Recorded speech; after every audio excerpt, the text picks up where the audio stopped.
साल में एक बार आएंगे, 10 मिनट सुन लेंगे, बहुत है, इतना ही हो गया कल्याण। इतने से कल्याण होता, इतनी कथाएं हो रही हैं, सबका हो जाता। मैं बार बार कह रहा हूं, हर कथा में कहता हूं, आपको वो गलत मार्ग दिखाया गया है कि कथा सुनने मात्र से कल्याण हो जाता है। ये आपको गलत शिक्षा दी गई है। सुनने मात्र से कुछ नहीं होता। कई लोग तो इसी गलत फहमी में, महाराज हम तो कथा सुनने इसीलिए जाते हैं, रोज टीवी पे खोल के, उद्धार तो हो ही जाएगा, एक नहीं तो 10 जन्म ले ले तो नहीं होना। क्यों नहीं होना? कोई समझदार बैठा है यहां? बैठा है?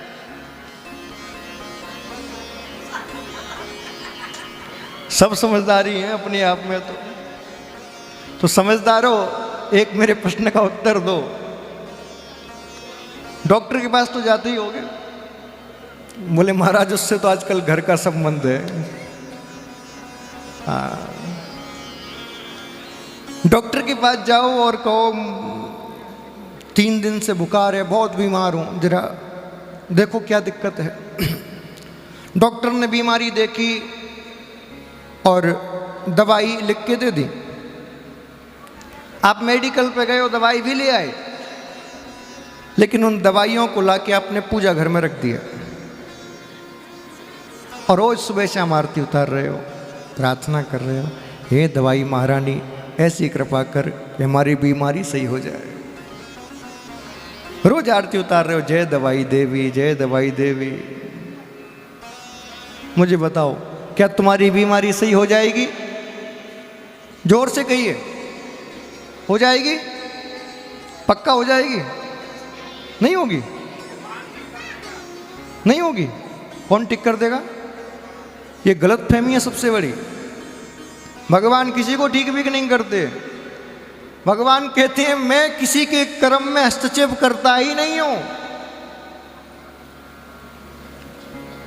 को न काऊ सुख दुख कर दाता, निज कृत कर्म भोग सुन भ्राता।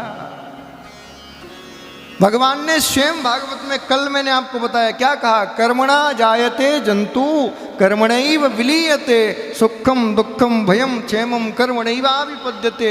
मैंने ये कर्म का जो विधान बनाया है, इसमें मैं भी हस्तक्षेप नहीं करता। ये भगवान का वचन है। तो तुम यदि भगवान के भरोसे बैठे हो तो मैं तुम्हारी जानकारी के लिए बता दूं कि भगवान तुम्हारे भरोसे बैठा है।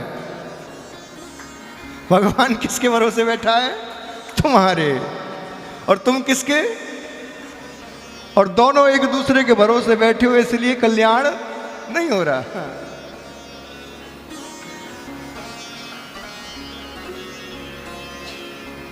आप रोज दवाई की आरती उतारो, रोज जय दवाई देवी कहो, नहीं जाएगी ना बीमारी? तो भैया आप भी तो वही कर रहे हो। रोज भागवत की आरती तो उतारते हो, रोज भगवान की आरती तो उतारते हो, रोज उनसे प्रार्थना ही तो करते हो। भागवत में कही गई और कृष्ण के द्वारा कही गई, राम के द्वारा की गई कितनी बातों को मानते हो? कितनी बातों को मानते हो? एक भी मानी? नहीं मानी तो कैसे तुम्हारी बीमारी दूर हो जाएगी?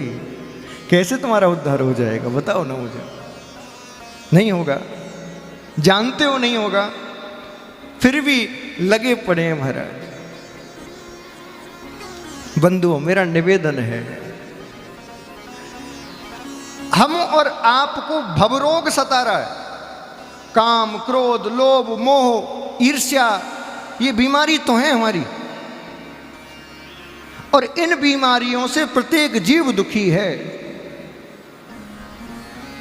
कोई काम से व्याकुल है, कोई, किसी को क्रोध अधिक आता है, किसी को लोभ बहुत है, किसी पर कुछ नहीं है फिर भी मोह है, संपत्ति से, परिवार से।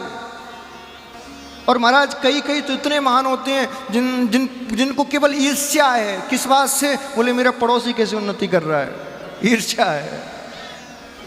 हैं? खुराना जी का बेटा कैसे कलेक्टर बन गया, मेरा क्यों नहीं बना, ईर्ष्या है। इसी बात से। तो ये बीमारी नहीं तो क्या है बताओ? अब इस बीमारी का इलाज कौन कर सकता है? क्या भगवान इलाज करने आएगा? बोलो, वो नहीं आएगा। उसने तो कह दिया, बोले मैं इलाज करने वाला नहीं हूं। बोले तो, बोले निर्मल मन जन सो मोहि पावा, मोहे कपट छल। बोले पहले निर्मल मन बनाओ, फिर छल कपट को दूर करो, और जब हो जाए तब मेरे पास आना, तो उससे पहले दिख मत जाना मुझे। हाँ, अब बात आती है महाराज हम तो उसी के भरोसे बैठे कि वही कुछ करेगा, वो तो तुम्हें अंदर नहीं घुसने देगा, करना तो दूर की बात।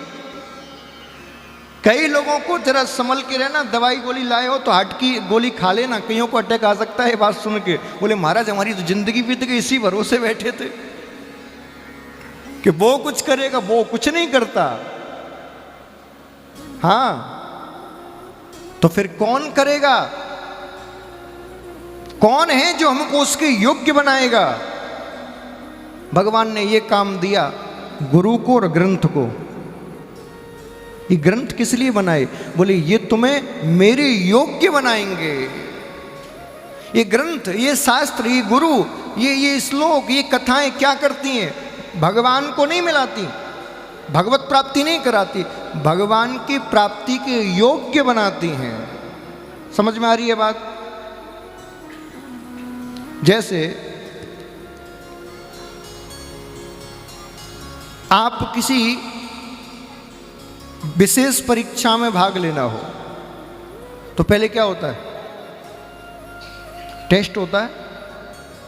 तो वो टेस्ट आपको, मान लीजिए आपको आईएएस बनना है, तो पहले क्या होगा? प्री फिर मेंस होगा। क्या वो टेस्ट देने मात्र से तुम आईएएस बन जाओगे? नहीं, सबसे आखिरी में क्या होगा? इंटरव्यू, उसके बाद तुम आईएएस बनोगे। तो फिर महाराज ये प्री और मेंस क्यों दें? बोले ये प्री और मेंस तुम्हें इंटरव्यू की योग्य बनाएंगे। उस इंटरव्यू तक पहुंचने के लिए पहले तुम्हें प्री पास करना ही पड़ेगा, मेंस पास करना ही पड़ेगा, उसके बाद इंटरव्यू देने लायक बनोगे। कोई कहे मैं नहीं दूंगा प्री, मैं नहीं दूंगा, मैं डायरेक्ट इंटरव्यू दूंगा, दे सकता है? दे सकता है? तुम भी तो यही गलती कर रहे हो। बोले हम नहीं सुधरेंगे, हम तो डायरेक्ट प्राप्त करेंगे। ना तो हम काम दूर करेंगे, ना क्रोध दूर करेंगे, ना लोभ दूर करेंगे, ना मोह दूर करेंगे, डायरेक्ट प्राप्त करेंगे। कैसे करोगे भैया? तुम ही कह रहे हो नहीं कर सकते, तो फिर कैसे करोगे? जब इस संसार का एक छोटा सा पद, इस संसार की धरती की एक छोटा सा पद, आईएएस का पद, तुम बिना इन प्री और मेंस को दिए पास नहीं कर सकते, तो बिना भव की बीमारियों को दूर करके उस परमात्मा को कैसे प्राप्त करोगे? बोलो ना, कैसे प्राप्त करोगे? कोई शॉर्टकट खोज लिया हो तो मुझे बता दो, क्योंकि भैया कलयुग का आदमी शॉर्टकट जल्दी खोजता है। क्या पता हमें ना पता हो। हाँ, कोई खोज लिया है क्या? अरे ये तो तुम्हारे और हमारे द्वारा बनाई गई बातें हैं, भगवान ने कुछ नहीं कहा ऐसा। ये तो मन को तसल्ली देने की बातें हैं बस, और कुछ नहीं है इनमें। मन को तसल्ली देने के लिए कुछ भी कह लो, क्या जाता है महाराज? इसीलिए तो मैं कहता हूं कि अब थोड़ा सा रूढ़िवादिता और पाखंडवाद से बाहर आइए और सनातन की ओर चलिए। आओ चलें, आओ चलें, आवाज में बल होना चाहिए। आओ चलें। हाँ, अब रूढ़िवादिता से बाहर आइए।